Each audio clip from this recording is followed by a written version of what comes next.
I'm back, I'm biased, I'm bothered, and I am always unfiltered. If you are easily offended, this is not the place for you. But you still haven't managed to worthy up. Not to worry, let's get into this mess. Alright, lads, welcome back. It certainly has been some week in the Sister Wives world. Oh, between Special Forces and Sister Wives, I'm going to say it right. I feel fulfilled. So we're gonna hop into Special Forces. Now we did unfortunately say goodbye to both Ravi and Nick. I'll be honest with you, I was raging to see Nick go. He's a crap army guy, but I think he'd tell you that himself. Lovely fella though, he really is. He's a lovely fella. And then we get Cody. This man, I'm telling you, he's allergic to any kind of authority when it comes to a woman. He really is. So basically, him and Gia have to do a mission. So their mission is to backflip into water, right? That's basically it. But they have to do it in unison. Now, Gia is telling Cody what he has to do. So I already know, right? She's on the back foot because he's not going to like any of that.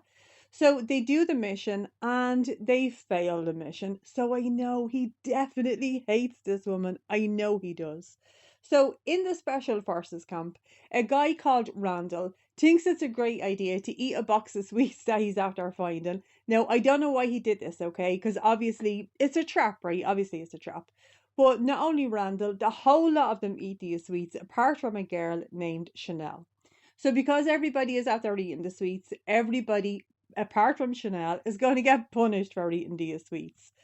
So the punishment, like they're dunking them in water, okay? Now Chanel is just watching from the sidelines because she wasn't eating the sweets, right? She's not stupid. And by the way, I noticed that there was no dietary restrictions going on here because Cody was milling into these sweets as well.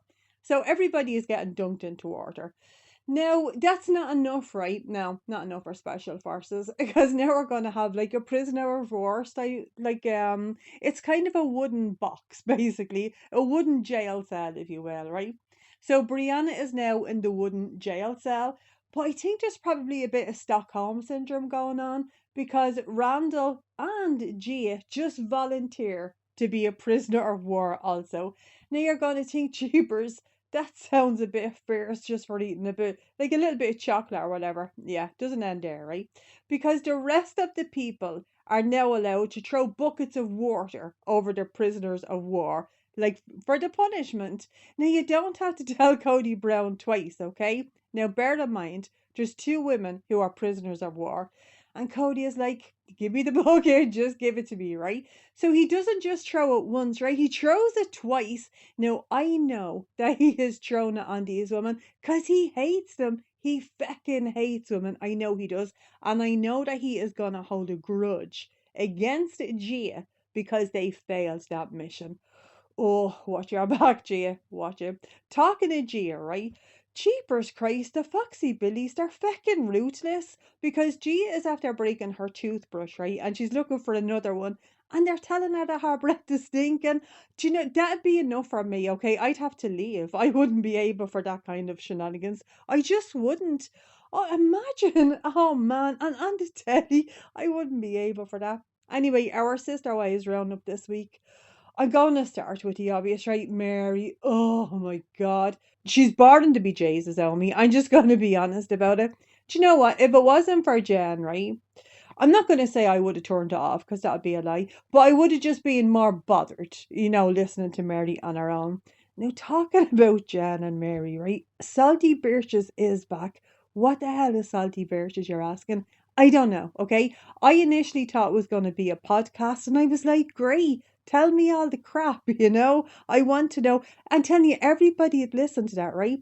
So what they're doing on Salty Birches is they're just kind of saying things to Mary, like, when people say you look tired, what do you say? And Mary says, well, I'm not tired. What? That's not entertaining me. That's not going to hold my attention. I have the attention of a goldfish, okay? You need to keep it going. Like, I listen to everything on two speed, right? To hold my attention, keep it going. But Mary does say, right, when people are always telling her that her hair looks shit, and she says to them, well, I like it.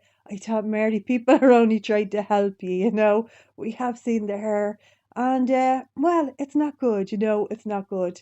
Talking of things that's not good. Oof, this is going to be controversial, right?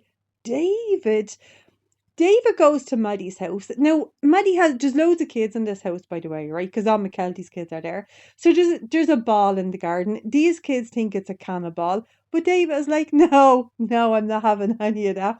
So he ruins the cannonball story for all the family. Now, the adults thought it was a cannonball as well. I don't know why. Maybe they're not the smartest, but I don't care about that, right? I care about the fact that these kids, like, because Maddie's young fella, okay, Axel, he'd be in school. So he would, I can imagine him like going to school and telling all his school friends, that he has a cannonball. Don't be ruining things for kids, right? If you want to ruin it for an adult, go ahead. But you're an adult basically for the majority of your life. Do you know what I mean? So when you have something that's kind of like magical, like this cannonball, just let the kids believe it. I wasn't fucking impressed with that, not at all. But you know what did cheer me up? A heck of a lot. I found out that Maddie's kids believe in Sandy. Oh, I love that. I actually loved knowing that. If David Woolley Brown tells those kids anything about Santa Claus, I'm telling you, I will find him. I'll hunt him down. That's in my DNA, by the way. Anyway, oh God, things are about to get weird, right? Well, weirder. I have noticed that Cody is repeatedly calling Robin Mummy. I don't know why he's doing that. Now, I was thinking about this, right? My father often says Mummy when he's referring to our mother. Like if he's talking to us, he'd say, "Ah, girls, what do you think of this for your mummy? If he bought or something or whatever." So he would refer to her like that, but he doesn't use it as like her first name, ever. He's never done that. At least not in front of me. Which now has given me an image. Oh, Jesus. Let's just get going. Back it anyway. So we get Aurora, right? Walking into what I can only describe as a warehouse. It's actually the garage in the new mansion. Now, Aurora, for some reason, thinks that she needs like the blessing of Cody and Robin because she has a boyfriend. I want to remind you, she is in her 20s, right? She's a grown arse woman. But look, she wants the blessing from these two losers, right?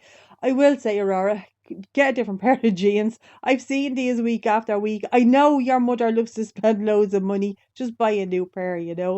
But what's even stranger than a grown woman asking for permission, right? Asking for the blessing is Cody.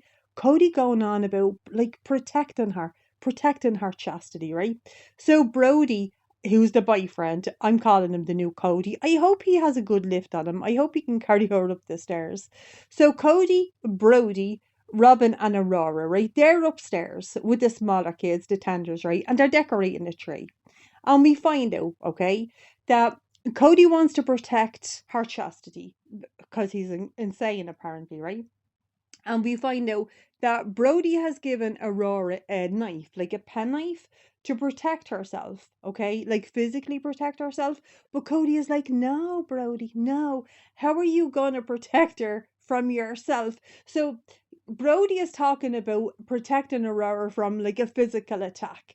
But Cody is talking about protecting Aurora from the hormones, the pheromones, all the moans, right? For some reason, he thinks this grown woman is gonna need protection. She can't decide. She can't decide to do anything for herself. It's so fucking strange, right? It really is. And then, it's gonna get a little bit weirder, right? Because of Solomon. Now you have to bear in mind, right? I know he's a kid, but he is 14 years of age, right? So Cody is having, I told you he's bizarre, right, with the mummy, right? He's saying to Robin, I'll be your guy, like, for Christmas. Because he's seeing Brody and Aurora having this kind of conversation. And this guy has to be the center of attention, right? So he wants to be Robin's guy for Christmas. And Solomon just puts his hands on Robin or on Cody's shoulders. And like he pulls him out of the way. And he's saying, like, no, I'm gonna be her guy for Christmas. I thought, holy mother of God. This chap, right? I know he's a kid, right? But he's gonna have to go to school. I want you to imagine yourself at 14 years of age in school, okay? Having watched one of your schoolmates doing something like that. I'd have been ripping them apart, I'll be honest with you, I would, because that's what kids do. Like, if it was say like a 5-year-old kid, I would think, "Oh, okay, they're just kind of being territorial with their mother, their father, whatever. But 14, oh Jesus, get this kid into a bit of therapy. Do you know what? If it wasn't technically impossible, I'd swear to God that Flowers in the Attic was actually based on the Brown family. They're weird as fuck, they really are. But you know what? Oh God, I love them for it. Anyway, that is our weekly roundup of chaos. Apart from one thing that I forgot to tell you about. You know Brody, Aurora's boyfriend. I believe he's about to deploy fairly soon. No, he has closed down on social media, but I am following him. So I'll keep you updated. Anyway, yeah, I think he's about to deploy. So that's our weekly roundup, apart from the things that I can't quite remember at the moment, but we'll get to it at some stage. Anyway, I hope you are all having a great day, and I will catch you in the next one. And remember, I love you long time.